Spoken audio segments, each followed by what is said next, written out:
I don't like DEF, and I don't like EGR. Gizmos and gadgets, and I like the old stuff. I don't like the ELDs.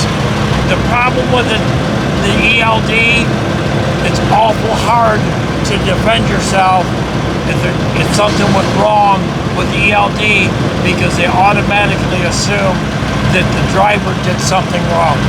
We have too many imports. There's too many immigrants driving trucks that shouldn't be anywhere near them because they don't know how to do it. Another big problem, I call it the two-pedal trucks. I have a three-pedal.